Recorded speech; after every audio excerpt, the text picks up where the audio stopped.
What is going on, guys? Matt Downs with Daily Grind Fantasy Sports here to give you the edge for this Week 8 NFL slate on DraftKings. Cannot wait to break it down. If you guys are brand new to this channel, we provide both free and paid content for all daily fantasy sports across all sports. If you could please show your support by hitting that subscribe button, notification bell, and of course smashing that like button for all of our future NFL content. If you would like to know more about becoming a better DFS player and taking down that big GBP, head over to www.dgfantasy.com. On dgfantasy.com, we give you cheat sheets for every major sport, along with ownership projections, actual projections, and strategy for every single slate. We also cover optimal cash plays as well as preferred GBP plays and stacks for specific contest sizes. We do the dirty work for you. We are also currently partnered with Fantasy Cruncher, the best optimizer in the industry. When signing up for our $30 package, you also get a $20 credit to use towards any Fantasy Cruncher product. We provide the best value in the industry. And now let's go ahead and dive right into the quarterback position. NFL slate on DraftKings. TJ, would you like to go over the quarterback position first? Can we start with defense today? I kind of want to. We can go backwards. That would be interesting. Let's start with the quarterback position. All right, so we don't lose anybody. By the way, this is our first look, final look. Everything's updated right now in terms of the ownership. We didn't have time to put out like first look because two of my analysts here didn't have any power, so I don't know what their deal is. So we couldn't put out the first look video, but we will be live streaming tomorrow morning. So feel free to show up for even more updated ownership, all of our updated projections and our favorite plays. But right now, we're going to go over this. This is a Saturday morning breakdown, 10 o'clock a.m. So anything after this that changes, I will pin a post in the YouTube comment section below. Let's start at the quarterback position. Jalen Hurts, TJ, at $7,200 in a very, very good matchup here versus Detroit Lions. Almost too good of a matchup. Hold on. Sorry. He's hitting his bell, and he just has a huge clump of the... I'm keeping this in here, but I'll pause it. Yeah, go ahead. Okay. Now we got the corgi issues out of the way. Let's now talk about Jalen Hurts, CJ. We got 15.6% on him versus a Detroit Lion team who obviously is struggling up to this point. $7,200, and they are projected to score 26 points. And just looking at his price tag, he's a lot cheaper than Josh Allen, who's next on the list, and then Tom Brady, who, again, Jalen Hurts does have a lot more rushing upside than Tom Brady, although Tom Brady has been crushing it as well. He's also cheaper. So does the Jalen Hurts at 15.6% make sense?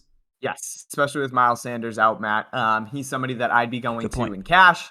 I think if you're looking to stack too, like I think you can run Jalen Hurts naked. We'll obviously get to that. But yes, naked. Okay. But I do really like Jalen Hurts here against Detroit. Detroit's given up the 8th most receiving yards to opposing quarterbacks.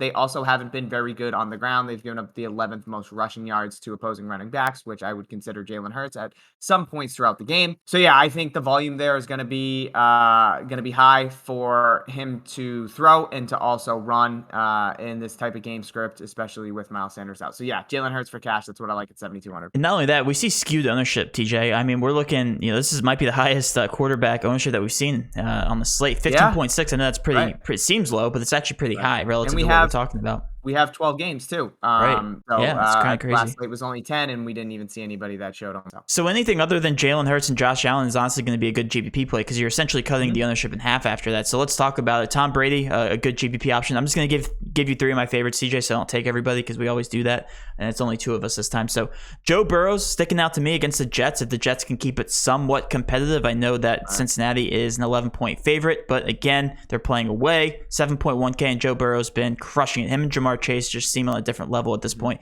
I consider Jamar Chase, I don't know if you agree with this, elite at this point, like an elite fantasy option. So yeah, there's nothing that we can say at this point. He's been absolutely crushing it. I usually don't believe in the rookie hype. But anyway, Joe Burrow, Jamar Chase, 27 over under, one of the highest on the slate. Teddy Bridgewater against the Washington football team. We know the Washington football team has been struggling on defense, especially against opposing quarterbacks there. Teddy Bridgewater at $5,400, an extreme paydown option.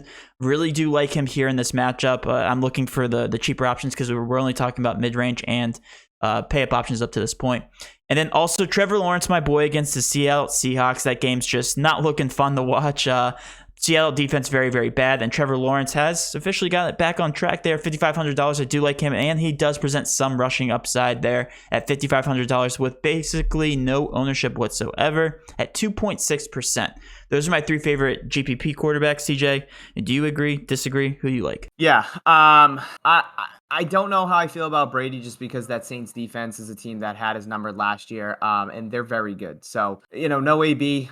We have to wait and see what's going on with Gronk. I don't know if he's officially ruled in or out yet, but I know AB is ruled out. So, Evans will get Lattimore. So I just think that's a really tough matchup. I think for me, Matt, if I can get Stafford in a game where they're going to continue to throw late into the second half against Houston, like I love that at 7,600. I know he's 7% owned and he's somewhat higher owned in terms of quarterbacks, but we've seen him continuously throw to Cooper Kupp late in games when they're up pretty significantly. We saw it against the Giants last week, same type of situation.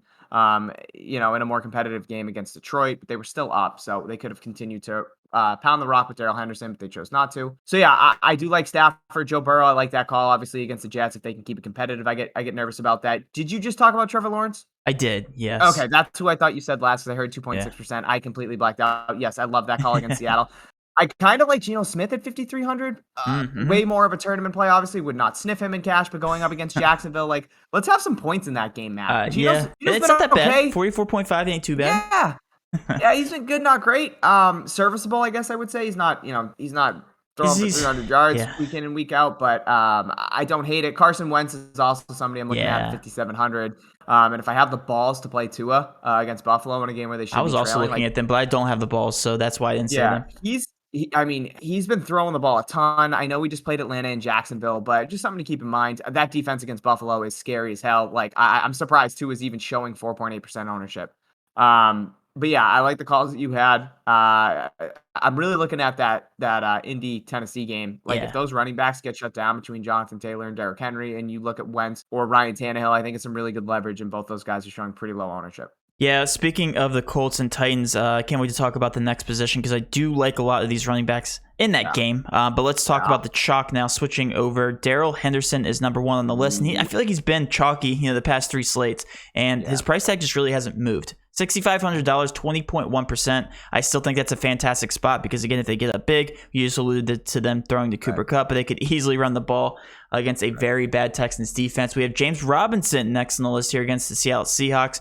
The volume alone makes him very cash viable. Right now, they're projected to score 21 points against a not-so-good Seattle defense. And like you said, hopefully they score points here. Should be through James Robinson here at 16% ownership. And then Cordell Patterson, 6.2%, or $6,200 rather. And he's the third highest owned on the slate. I just hate the way that he is in that offense. What do you have to say about these top three running backs, TJ? Do you agree with this chalk? Yeah, I agree with Henderson and James Robinson. I don't think I'll go to Cordell Patterson. I know they've been using him everywhere on the field, gadget plays, running out the backfield, catching balls. Like, he's been so good for Atlanta, but 6,200, I just don't really like it. Daryl Henderson, good of a matchup either. Yeah, Daryl Henderson going up against Houston, who's given up the most rushing yards to opposing running backs. I know we had Daryl Henderson chalk week against Detroit last week. Didn't pan out. Regardless, I'm going right back to the well at 6,500. I think he's way too cheap. He played the most offensive snaps last week, also at 88% for any running back in week 7. So I really like Henderson. James Robinson, like you talked about, I think the volume's going to continue to be there. Like, I don't know what Urban Meyer's fucking problem was through the first couple weeks. He likes old heads, I guess. James Robinson, but I think he was finally like, oh shit, maybe I should give this kid the ball. Yeah. And he's been doing that, and James Robinson's been great. Coming off a bye week, obviously after their first win in London against the Jets, I do like James Robinson there against Seattle. And again, Cordell Patterson, he would be the odd man out for me. I'd be looking at Daryl Henderson and James Robinson for cash. Yep. And then everybody else is going to be GPP options. I'm just going to go down the list. You can't look away from Derrick Henry at this point, regardless of the matchup. And like we alluded to earlier, this is actually the highest over under on the slate. So Derrick Henry is that offense. A.J. Brown definitely got involved last game, which is something you like to see, especially as Titans fans. I know it's not the best matchup, but it's still Derrick Henry. Again, volume alone, $8,900. He did get the price decrease. It's only $300, but still a couple other options I want to talk about. And again, I'm going to cut myself off. I'm going to talk about three of these guys. Gainwell, which I can assume you completely agree with, at $5K. Is going to get a ton of dump off potential. He's going to get rushing attempts. He got 8 targets last game, so love to see that against Detroit if they keep it competitive, which they should. Right now, Philly's only 3-point favorites. It's an away game, so Kenneth Gainwell should see a lot of action there. Chuba Hubbard, he hasn't panned out the way that I wanted him to be here without McCaffrey at 6K. I definitely like this matchup a lot at Atlanta. I think he finally gets it back on track here. Still gets a decent amount of volume. This offense as a whole has not looked good the past couple weeks, so I do think Chuba Hubbard at very low ownership at a 6K price tag definitely does, intrigue me a little bit there. Last but not least, Joe Mixon, if they can control this pace. Love him at $6,900. It's just such an awkward price tag, TJ. I don't think anybody's going to pay up for Joe Mixon at $6,900, therefore keeping his ownership low. And I didn't even get to my favorite GPP option, so I want to see if you take it. Oh, just wait. Just go ahead. Okay. Just look up and down the board. I know who your favorite GPP option, Matt's going to be. Don't try to play sly with me. It's going to be DeAndre Swift. No, it's not going to be. But, wow, but I did like him last week. And by the way, he wasn't the optimal. So just going to say that.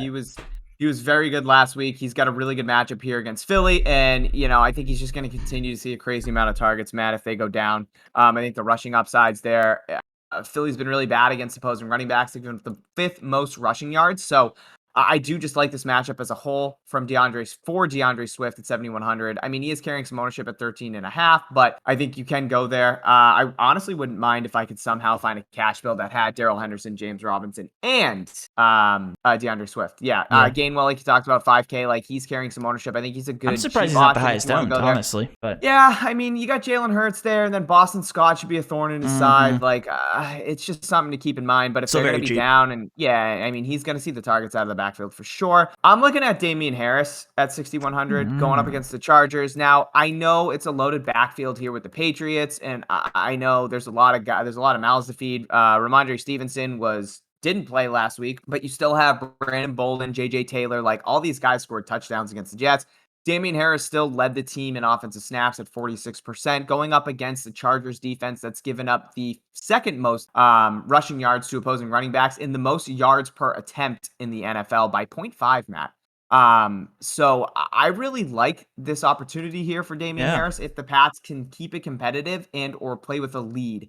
If they're going to play from behind, you're going to see a lot of Brandon Bolden. So this is why I deem this a complete GPP play. But yeah, I really like Damian Harris. I also kind of like Michael Carter from the Jets at 4,900. Going up against Cincinnati. He saw just a ton of volume with Mike White when he came in for Zach Wilson against the Pats. If they're going to play from behind and he's going to continue to get dump offs, and Mike White's going to throw 40 times and he's going to see 10 targets, I don't hate it as a cheap piece. So if I'm playing tournaments and I know that Gainwell's going to be 25% owned, give me Mike White at half his ownership and see what happens. Excuse me, Mike. I was about to say, don't play Mike White. Don't play Mike White, the quarterback from the Jets. Yeah. So Michael Carter, I don't know. I think it's a pretty good matchup and it scares the shit out of me. I also have interest in Khalil Herbert against the Niners. Just the volume that he's had. Even Damian Williams irrelevant, I think, until David Montgomery's back. I think it's Khalil Herbert's backfield. I said that against the Bucs, Matt. I said it, and he played pretty good. I mean, they got fucking throttled, so I guess it really didn't matter. But he still looked pretty good on the ground. All we care about is fantasy points here. Defense. Yeah, and I mean, in a game where they got smoked, the Bucs hey, just run with Khalil Herbert. We don't give a shit. So maybe it was just an anomaly. Probably was. That's what I like right now. Jonathan Taylor also 7,800. I don't hate him. Yeah. There's a lot of good plays at the running back position. Zach Moss 5,200 against Miami. You're just not saying. Why are you refuse to say this guy's name? He's looking at you. It's not a good matchup, but he's just looking at your face. So many good plays. Okay, Najee Harris, TJ. Is it Kamara? No, Najee Harris. Okay, Najee Harris has not scored under 20 points the past 4 weeks. His volume alone makes him more than elite, gives him potential. It's just, I know. The Steelers are so bad. I get it. But he's still getting 19 targets out of the backfield. This guy is one of the safest players in all of he has the ceiling potential. He's a wagon. Okay, and $7,500. That to me is just okay. Yes. Yeah. So it's my favorite GBP play in the slate by far. Okay. So going back to some other plays that I like, Nick Chubb at 6,800 at 2%. If he plays and is healthy, love that. Absolutely love that. And if he's out, obviously Dearness Johnson is somebody we're going to go to at 5,400. He becomes chalk. He will be chalk. I said Zach Moss could play. I think there's a ton of cheap running backs. And what about the Houston Texans without Mark Ingram? Do you have any faith in a guy like David Johnson? Probably not. But what about Phillip Lindsay at 4K at the minimum? Would you take a chance on him? I think I'd go with Phillip Lindsay over a guy like David Johnson. I know David Johnson's been really good out of the backfield catching some balls, but David Johnson ain't that bad. I think in terms of ceiling, like Phillip Lindsay's going to be the guy that can break one off. Like he's quick, he's agile. I think he can make guys miss. Like David Johnson's just a puddle out of the backfield, just catching balls for 5 yards. I think both have some decent upside. I think I'd take a chance on Phillip Lindsay. Yeah, I have a lot of interest in running back. Like my running back pool it's going to be clearly really a hard. lot bigger than most people. It's going to be really hard for me to condense it down to a certain amount of guys. I love a lot of plays this week. So real quick, one more running back I want to talk about before we move on. My favorite. I was going to say no. Austin Eckler, real quick. What's his? Because I know you have him in like 18 leagues. So is he going to play? Or I don't know. Okay. He didn't practice Friday. He's got the hip thing going on. I guess he was sore.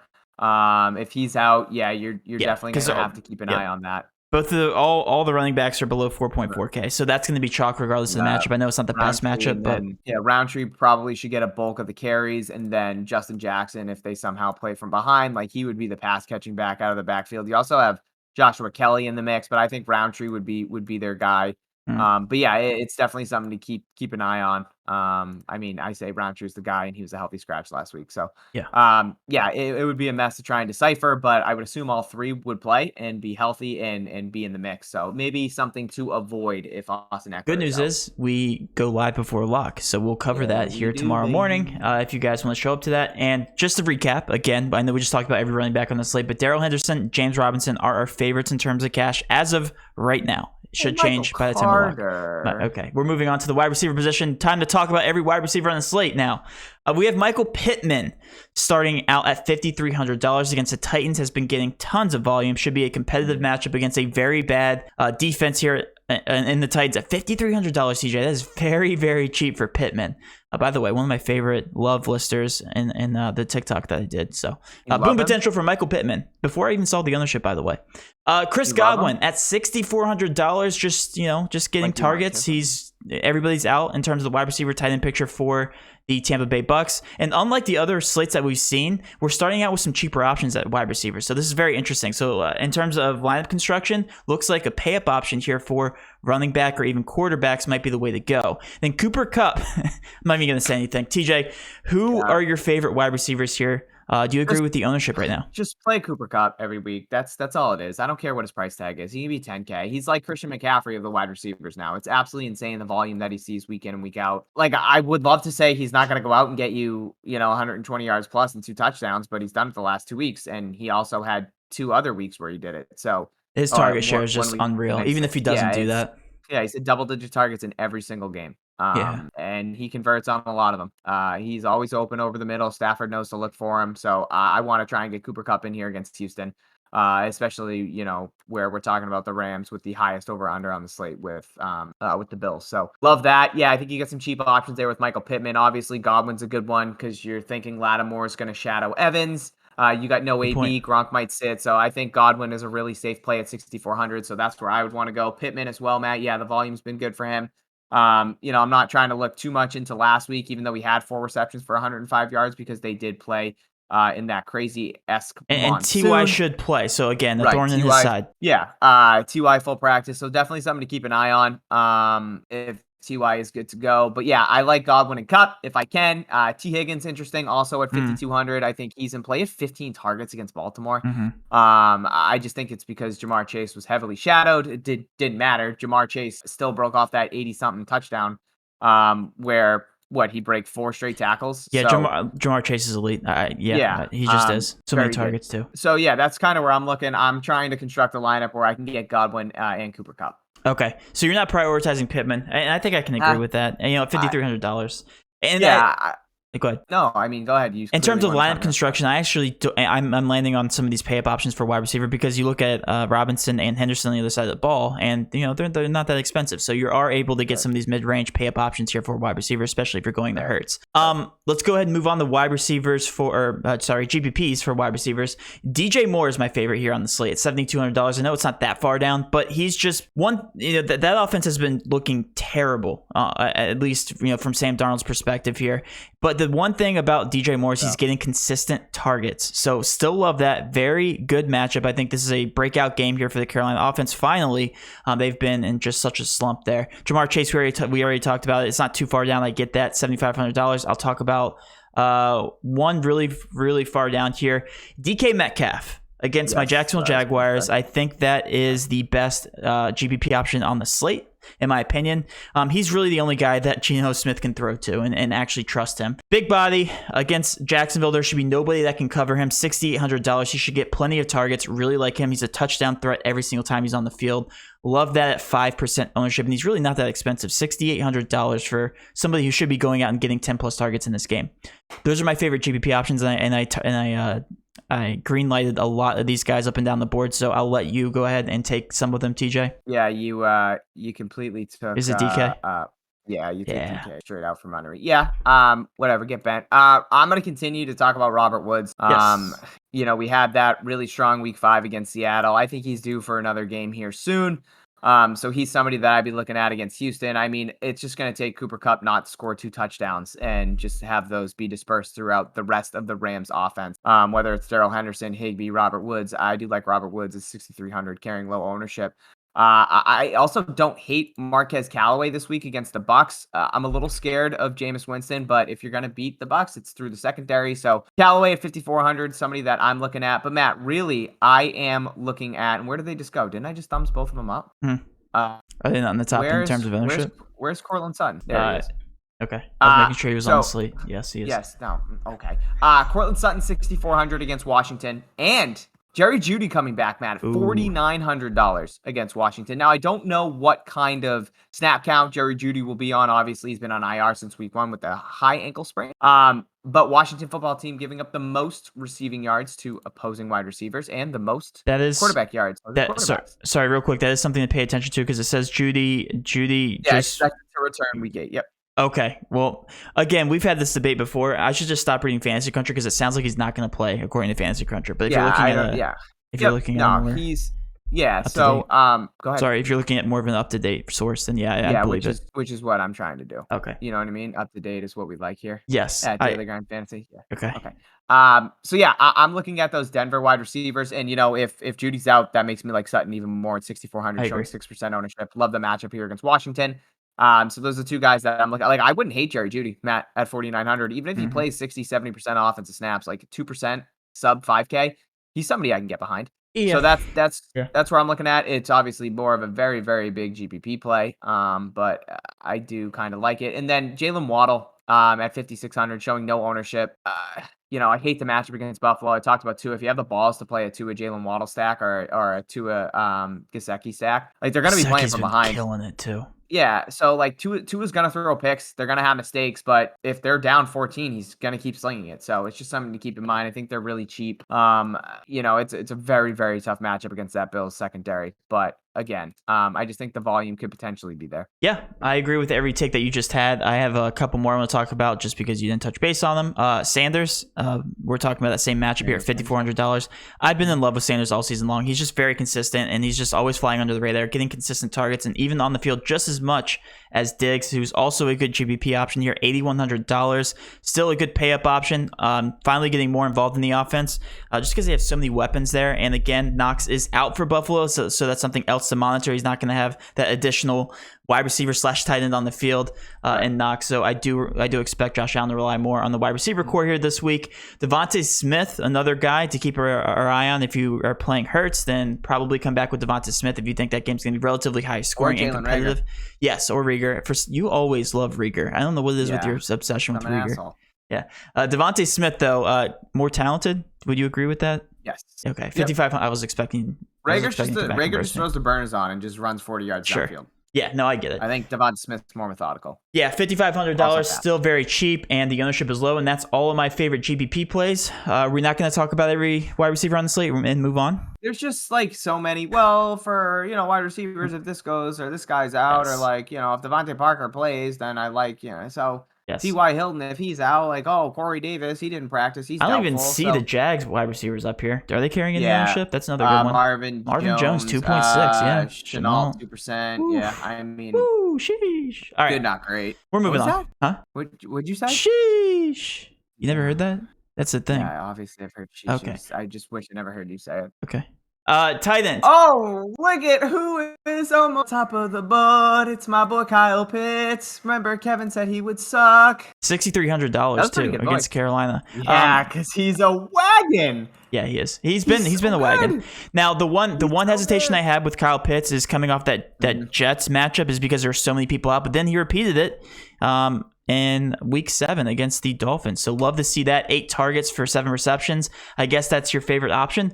Dallas Goedert, though, $4,700, also a fantastic option. He is the chalkiest on the slate. I think it's just because of his price tag here at $4,700. And then Sweeney. So Knox is out for Buffalo. I think he's your punt option. He's probably going to project well. Probably will end up being one of the chalkier guys on the slate just because he's so cheap at $2,900, TJ. So let's hear it. Are you actually playing Pitts in cash, or are you playing Tommy Sweeney or Dallas Goedert? Well, again, it's going to come down to line of construction. And we're looking at a guy, Knox, that plays 80% offensive snaps. North of it. So, if Tommy Sweeney's going to be thrown into that Knox type role, like that's where I want to go. I think he's a good cheap option. He allows some flexibility. Like him and Dan Arnold were 2 guys that I was looking at, Matt, just because they're both really cheap and I think they could have some upside volume. We know Dan Arnold's been involved in this offer ever since coming over to Jacksonville. So I think the targets are going to be there. He's not a guy that's going to go out and get 10, 12 targets, but if he's going to get 5 to 6 and he can turn that into 5 receptions for 50 yards, like he pays off that price tag immensely. So I think same can be said there with Tommy Sweeney. So I am leaning more cheap here. Just because I want to get in guys like Cooper Kupp. Obviously, we talked about Jalen Hurts, and then for running backs like Daryl Henderson, James Robinson, 2 guys I want to get. So I need to find some salary relief somewhere, and I think it's tight end this week with Sweeney or Dan Arnold. I do lean Tommy Sweeney. I like Goddard, obviously, if I can get there at 4,700, or if I somehow have the salary for Kyle Pitts, like sign me up for that as well. Yeah. So that's kind of what I'm thinking right now. Ricky Seals-Jones, I just want to hear you say it. The guy just gets targets. Yeah. He's on the field all the time too. Yeah. And everybody's banged up for Washington. He's always out there. Like Logan Thomas not ready to be back yet. I hate the matchup against Denver. I want to avoid all Washington players. That's why I didn't mention like McLaurin. He was like 2% owned. I just don't really like this matchup here for Washington on the road in Denver. But I mean, hey, Matt, if you're feeling ballsy, full Washington stack, right? Heineke, McLaurin, Ricky Seals-Jones, and just win all the money. They're also hit or miss too. So yeah, definitely good for GPPs.